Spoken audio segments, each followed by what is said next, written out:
such a pleasure for us to see you all navigate this.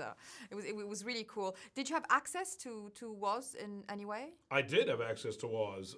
I had a lot of Woz access, and it was very helpful. Honestly, not so much. The way the role was written wasn't like an exact representation of the real Woz. Yeah. The real Woz it just doesn't quite speak like that, or isn't quite as aggressive. It's hard to imagine the real Woz being as confrontational as he is in this movie. But it was very helpful to just talk to him about this, because he about all the feelings behind the scenes.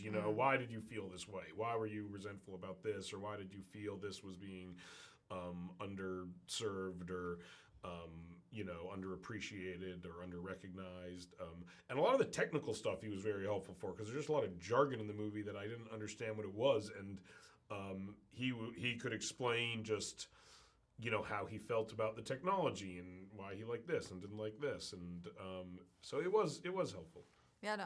What's really interesting about the movie is how the personal relationships of the characters are influencing the professional relationships that they have. How much did you guys discuss it? How much were you immersed into that whole world of that technological revolution, technically? We talked about it a lot. There was a lot of rehearsal, much more than I've ever done for any movie before. Good, because you had to remember a lot Yes, of lines. exactly. But a lot of rehearsal isn't rehearsing. A lot of it is sitting around talking about the lines and the scenes and just kind of hypothesizing, like, why would someone say this? Maybe he felt like this. Why would he feel like that? Oh, maybe this happened.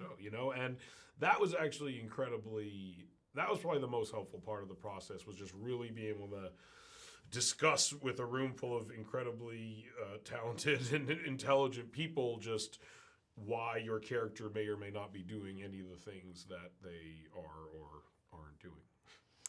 What is the consensus about Steve Jobs now that he's not there, coming from people who have known him? There is no consensus from what I can see, honestly. Some people seem to think that, the consensus is generally, it seems as though he was not like the nicest dude in the entire world. That was like not the highest thing on his list of priorities in general. I don't think anyone would argue that. Not even himself? Yes, I think where you see differing opinions is just how much of it was his vision versus how much was, him taking things from other people and kind of presenting them in a better way. Some people say it's all him. Woz will be the first one to say that he had more vision than anybody. But then other people will say, it was this guy who actually, Jeff Raskin, was the creator of the Mac, and then he took it over. And, Ivy was the guy who was doing the iMac, and then he took it over. So there isn't a lot of consensus, which is what's interesting, I think, about the movie. Absolutely. Is that it's not like making like a Winston Churchill movie. You're just like, oh, he's fucking great. Yeah. There's a lot of differing opinions on him, and I think that's what it shows. True.